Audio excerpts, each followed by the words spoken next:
میں پارلیمانی ممبر سے ان کے سامنے بات رکھی کہ آپ پہلے ایک بات کا اندازہ یہ رکھیں کہ جو آپ کے خود کے بچے ہیں اسٹوڈنٹس ہیں وہ ہمارے پاس اس لیے آتے ہیں کیونکہ ہمارا بورڈ کریڈیبل ہے، آپ کا انکمپیٹنٹ ہے، ٹھیک ہے؟ تو آپ جو ہیں اپنے ان بورڈس پہ بھی زیادہ فوکس کریں ایٹسیکٹرا۔ تو اب یہ بات تو ہمارے لیے سمجھنے کے لیے نا کہ ہم اس بات کا مطلب کیا سمجھیں کہ وہ ہم ہمارے خود کے ہمارے سسٹم کی جو ہے وہ ایک بے حرمتی کر رہی تھی، ٹھیک ہے؟ اور جو ہمارے خود کے لوکل بورڈز ہیں، ٹھیک ہے، ان کی کریڈیبلٹی پر سوال اٹھا رہی تھی، جو بات ایک کافی ایک غور فرمانے والی بات ہے، رائٹ؟ اب بات پھر یہ بھی سمجھے نا کہ یہ چیز جو ہے ہمیں اکنامک لیول پر بھی افیکٹ کر رہی ہے، ٹھیک ہے؟ آپ کی جو بین الاقوامی سطح پر فی الوقت جو اس وقت آپ کے 2026 میں آپ کی رپورٹ آئی تھی بجٹ کے بعد، آپ سب جانتے ہیں کہ ایک انسان جو غریب مانا جاتا ہے، ٹھیک ہے، وہ 8,613 روپے سے نیچے جس کی تنخواہ ماہانہ، وہ انسان صرف غریب مانا جاتا ہے۔ اور اتنی تنخواہ اگر ایک انسان کی آ رہی ہے، اتنا کما رہا ہے، تو وہ انسان غریب نہیں ہے۔ اب آپ جانیے کہ اس ایک پیپر کی کاسٹ کتنی ہوتی ہے؟ یہ پیپر ایک بچے کو پڑھتا کتنے کا ہے؟ 35 سے 50,000 روپے ایک پیپر کے صرف ایک بچہ لیتا ہے، ٹھیک ہے؟ اور ایک بچے کے آپ کے 4 سے 5 ایگزام ہوتے ہیں، سبجیکٹس ہوتے ہیں، ٹھیک ہے؟ آپ کے اے لیولز میں، او لیولز میں ان کے 8 سے 10 ہوتے ہیں، مختلف رینج ایک ان کی ہوتی ہے۔ میرا خود کا جو کیمبرج کا O3 کا بل آیا تھا، ٹھیک ہے، جو سمجھے کہ میٹرک کی 10th کی ایکویلنٹ ہوتی ہے، اس کا بل آیا تھا 2.5 لاکھ روپے، ٹھیک ہے؟ اور اے لیول میں ایک بچہ اگر 6 سبجیکٹ دے ہے تو اس کا تقریباً بل آتا ہے 3.25 سے 3.5 لاکھ روپے، ٹھیک ہے؟ تو یہ بات اس لحاظ سے بھی کافی سنگین ہے کہ ہم اتنے پیسے دیتے ہیں، ہمارے ماں باپ محنت کر کے، ٹھیک ہے، کما کر ہمیں اتنے اچھی تعلیم دلوا رہے ہیں، ٹھیک ہے، اور یہ سمجھ کے کہ اس سے ہمارا مستقبل بنے گا، اور جو مستقبل بنانے کا ذریعہ ہے اسی میں آپ کا کھوٹ بھری ہوئی ہے صرف، ٹھیک ہے؟ تو کیونکہ فی الوقت تو انہوں نے کوئی ہمیں اس لحاظ سے جواب نہیں دیا کہ ہم کچھ کریں گے، ٹھیک ہے؟ اس پر ہم آپ کو بتاتے چلیں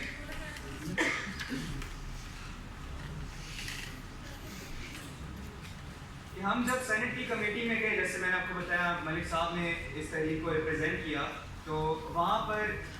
یہ بتایا گیا کہ یہ مسئلہ کافی بڑے اسکیل پر ہے، یہ آپ کے پیپر صرف 3 یا 4 نہیں، آپ کے پیپرز ہیں 17 سے زائد، ٹھیک ہے؟ اس پر جو ہمارے پاس ہماری پوری ٹیم نے جو ایویڈنس ہے وہ کمپائل کیا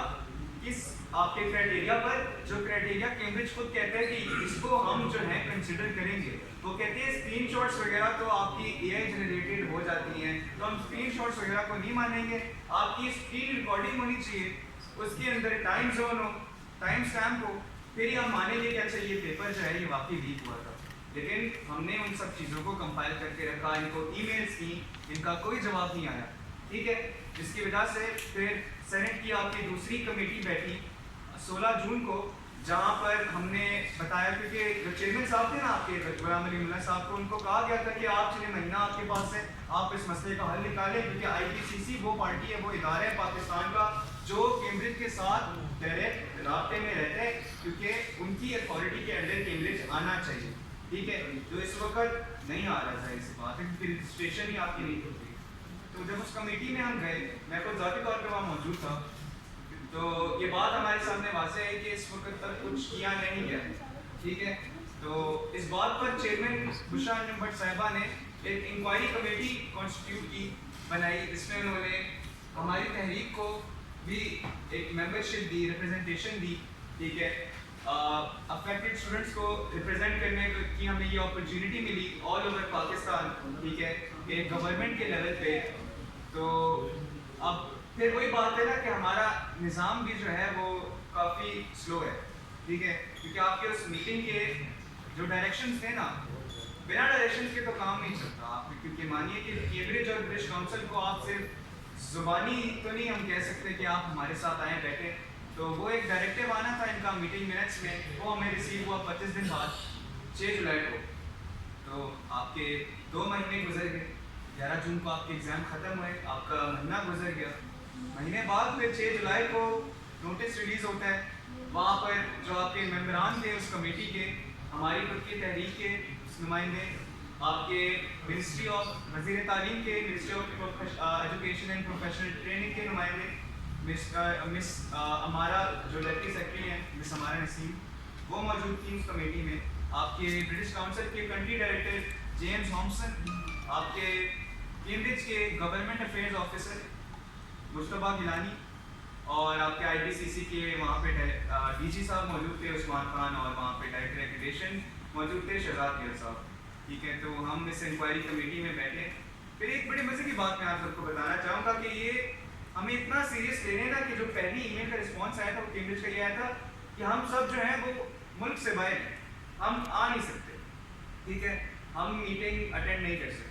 حالانکہ اس میٹنگ میں صاف صاف ایک آپشن یہ بھی دیا تھا کہ آپ آن لائن آ جائیں، زوم کی بھی لنک اٹیچ ہوتی ہے، ٹھیک ہے، تو آپ آن لائن اٹینڈ کر لیں. تو ان کا پہلا تو ہمیں جواب یہی آیا کہ وہ بیٹھنا ہی نہیں چاہتے، مطلب وہ اس مسئلے کو سیریس سمجھتے ہی نہیں. لیکن پھر آپ کے آئی پی سی سی کی طرف سے انہوں نے زور ڈالا اور انہوں نے کیمرے سے رسپونڈ کیا کہ چلیں ہمارے گورنمنٹ افیئرز آفیسر مصطفیٰ گیلانی وہاں موجود ہوں گے. پھر ہم انکوائری کمیٹی بیٹھی آپ کی 13 جولائی کو انکوائری کمیٹی آپ کی بیٹھتی ہے آئی پی سی سی کے آفس دفتر G10-4 میں. ٹھیک ہے، تو وہاں پر ہم نے اس مسئلے کو